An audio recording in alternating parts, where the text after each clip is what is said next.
The new Bolero.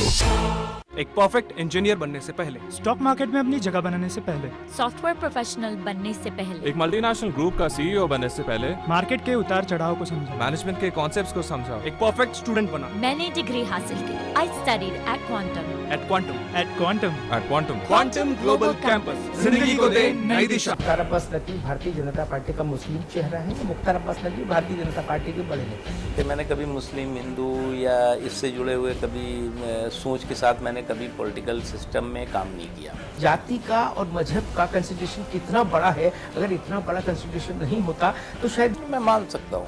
देखिए, वो एक कंसिडरेशन था और वो एक गलती थी, बहुत बड़ी गलती थी। उसमें ये कहा कि 6 महीने तक मेरे मुख्यमंत्री मेरे संपर्क में नहीं आए। हर मुख्यमंत्री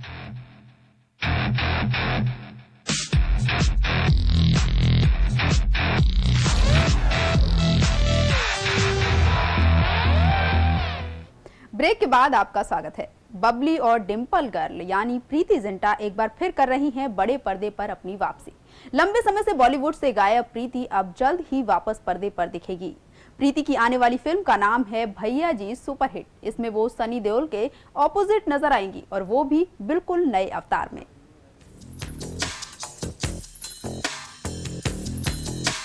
जिया चले जा चले नैनो तले, धुआं चले रात भर धुआं चले। दिल से प्रीति जिंटा ने अपने फिल्मी करियर की शुरुआत की और हर फिल्म में वो अलग अंदाज में नजर आई।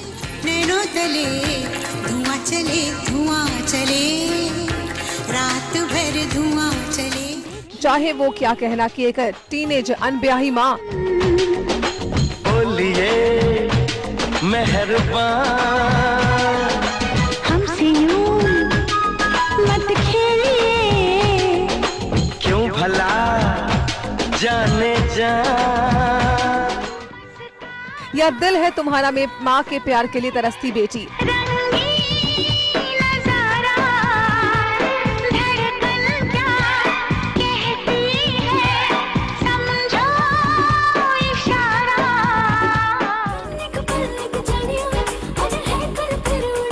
तो वहीं सलाम नमस्ते में प्रीति ने लिव इन रिलेशन में रहने वाली एक मॉडर्न इंडियन वुमन से सबको अपना फैन बना लिया। मिल जा फिर गले हंसते हंसते सलाम नमस्ते। लेकिन डिफरेंट रोल में दिखने के बावजूद हमेशा प्रीति जिंटा की इमेज बबली गर्ल की ही रही। नमस्ते सलाम नमस्ते सलाम नमस्ते सलाम नमस्ते सलाम नमस्ते। आखिरी बार वो सलमान खान की फिल्म मैं और मिसेस खन्ना में नजर आई।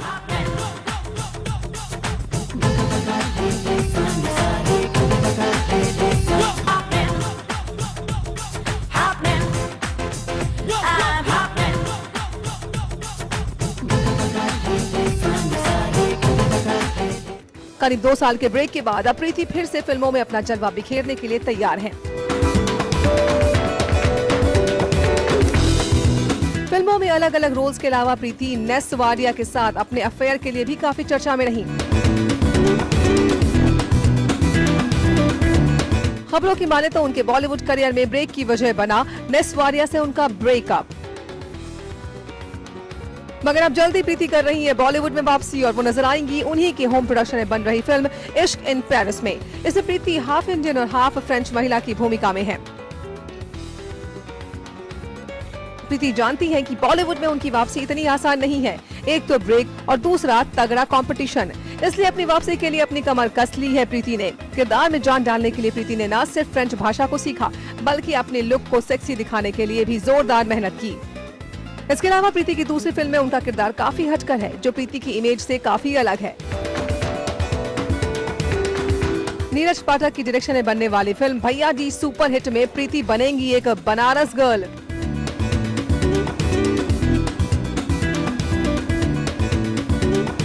फिल्म भैया जी सुपरहिट के लिए प्रीति को सीखनी पड़ी है बनारसी बोली और बनारस की बाला बनने के लिए प्रीति को करना पड़ा लोकल एक्सेंट पर काम। भैया जी सुपरहिट में प्रीति बनी है डॉन की बेटी और सनी देओल की तेज तर्रार बीवी। इतना ही नहीं, फिल्म में प्रीति का कैरेक्टर बेहद लाउड और एग्रेसिव है। फ्रेंच एटिकेट की ट्रेनिंग के बाद बनारसी बोलचाल सीखने के लिए मेहनत तो लगेगी, पर जरा संभल कर प्रीति कहीं अलग अलग अंदाज सीखने में अंगूर खट्टे ना रह जाएं।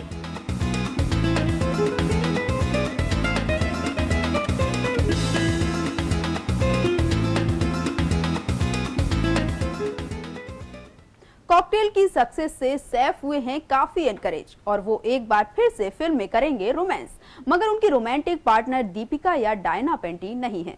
तो वो कौन है, आइए देखते हैं।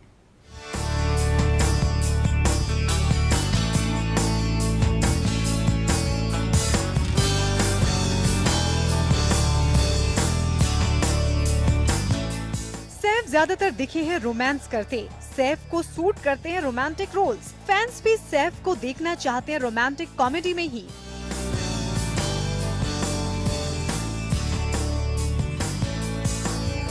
कॉकटेल की सक्सेस के बाद लगता है सैफ करना चाहते हैं सिर्फ रोमांटिक फिल्में, और सैफ एक बार फिर करेंगे रोमांस।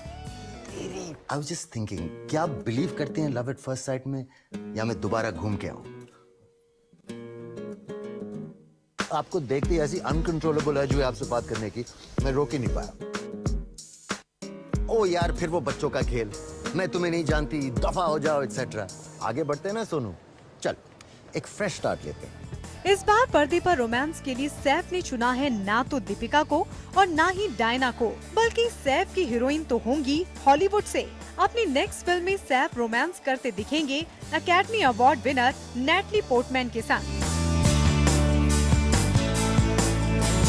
सैफ अली खान हो जाना चाहते हैं ग्लोबल। कुछ हफ्ते पहले सैफ ने कहा था कि वो चाहते हैं इंटरनेशनल फेम अपने पापा की तरह, और वो करना चाहते हैं बड़ा काम।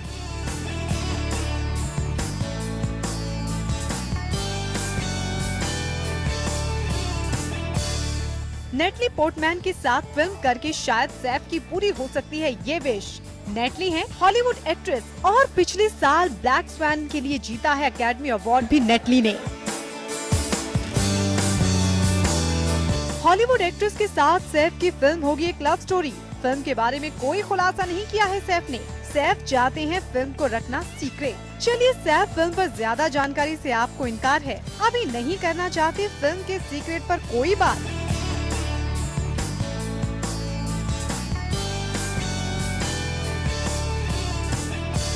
मगर सिर्फ इंटरनेशनल होने के लिए लिया विदेशी हीरोइन के साथ काम करने का डिसीजन? वैसे भी विदेश से आपका लगाव है काफी पुराना।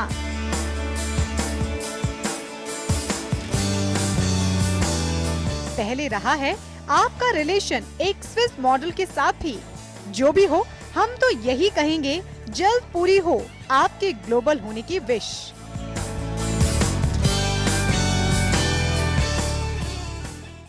सिनेमा लाइव में आज बस इतना ही। बी टाउन की कुछ और खबरों के साथ कल फिर हाजिर होंगे इसी वक्त। Till then, take care and good bye.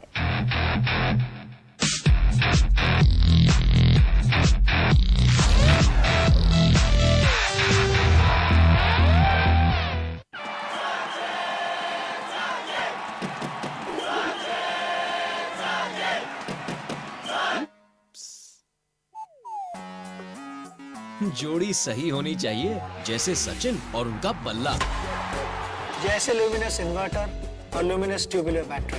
पाइए 40% एक्स्ट्रा बैटरी लाइफ और 40% एक्स्ट्रा बैकअप। ल्यूमिनस, जिस पे देश करे भरोसा। India's largest university, with 25,000 students from 26 states of India and 16 countries, 25 international tie-ups, placements in 300 corporates, hostel facility for 15,000 students, ranked amongst the top universities of India, 600-acre campus, lovely professional university, transforming education, transforming India. Mukhtar Abbas Naqvi Bharatiya Janata party का मुस्लिम चेहरा है। Mukhtar Abbas Naqvi Bharatiya Janata party के बड़े नेता हैं। मैंने कभी मुस्लिम, हिंदू या इससे जुड़े हुए कभी सोच के साथ मैंने कभी पॉलिटिकल सिस्टम में काम नहीं किया। जाति का और मजहब का कंसिडरेशन कितना बड़ा है, अगर इतना बड़ा कंसिडरेशन नहीं होता तो शायद मैं मान सकता हूँ। देखिए, वो एक कंसिडरेशन था और वो एक गलती थी, बहुत बड़ी गलती थी। उसमें ये कहा कि 6 महीने तक मेरे मुख्यमंत्री मेरे संपर्क में नहीं आए। हर मुख्यमंत्री हर दिन जो है वो कोई प्रेसिडेंट को रिपोर्ट नहीं करता। ऑर्गेनाइजेशनल इश्यूज है, 3 महीने 6 महीने 3 महीने 4 महीने के बाद जो है वो नेशनल एग्जीक्यूटिव होती है, उसमें सब जाते ही हैं। उसमें सब नहीं जाते ना, मुश्किल तो यही है ना। नहीं, उसमें किसी तरह का कोई भी दाग, किसी तरह का कोई भी करप्शन से लेकर किसी तरह की कोई बात किसी ने नहीं की, तो ये अपने आप में बड़ी बात है। और जो थोड़े बहुत दाग है वो दाग अच्छे हैं। भाजपा के राज्यसभा सांसद मुख्तार अब्बास नकवी के साथ अमिताभ अग्निहोत्री की खास बातचीत देखिए चक्रव्यूह शनिवार रात 8:30 बजे और रविवार सुबह 10:30 बजे सिर्फ समाचार प्लस पर।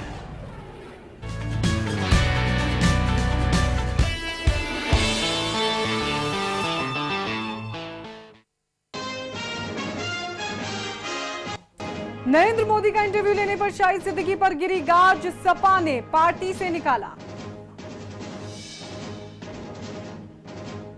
मायावती की मूर्ति तोड़ने का मुख्य आरोपी को एसटीएफ लखनऊ लेकर आई, कल गुड़गांव से किया था गिरफ्तार। सांसदों के विशेषाधिकार हनन के मामले में केजरीवाल पर बुलंदशहर की अदालत सुनाएगी फैसला। जंतर मंतर पर टीम अन्ना के अनशन का आज चौथा दिन।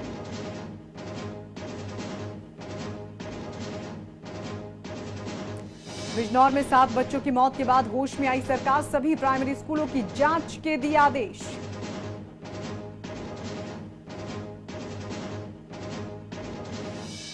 और आगरा में चोरों के हौसले बुलंद, यूपी के परिवहन मंत्री राजा महेंद्र अरिदमन सिंह के घर की चोरी।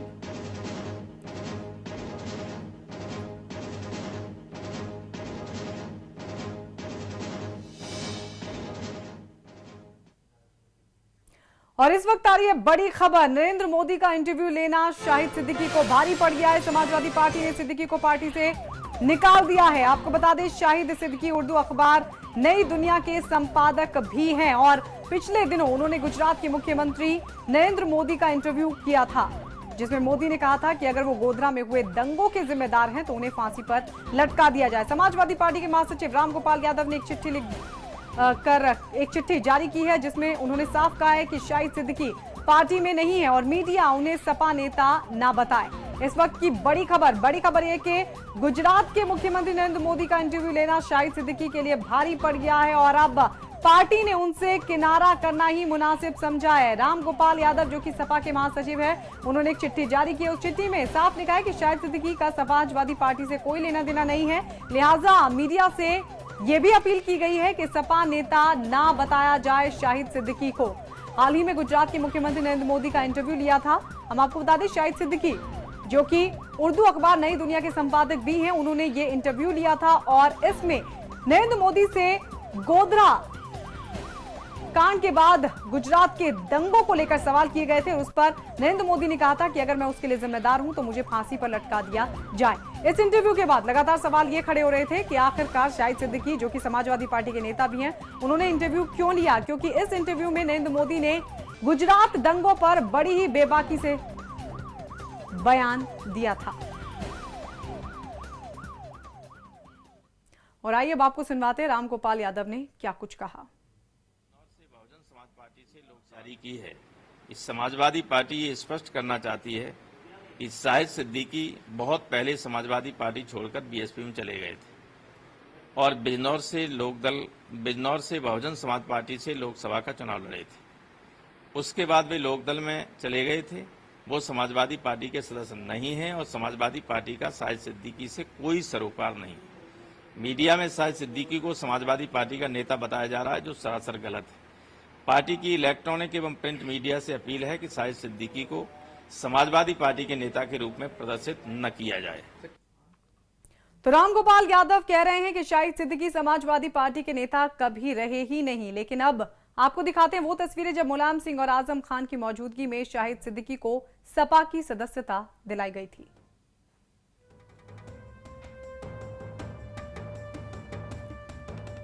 तो जनवरी 2012 की तस्वीर हम आपको दिखा रहे हैं। 8 जनवरी 2012 की तस्वीर है जब शाहिद सिद्दीकी, अनुराधा चौधरी समेत आरएलडी छोड़कर आए नेताओं को समाजवादी पार्टी में शामिल किया गया था। बाकायदा मुलायम सिंह यादव, आजम खान और अखिलेश यादव की मौजूदगी में इन्हें समाजवादी पार्टी की सदस्यता दिलाई गई थी। लेकिन अब राम गोपाल यादव समाजवादी पार्टी के महासचिव कह रहे हैं कि शाहिद सिद्दीकी का पार्टी से कोई लेना देना नहीं है, उनका कभी भी समाजवादी पार्टी के साथ कोई नाता नहीं रहा है।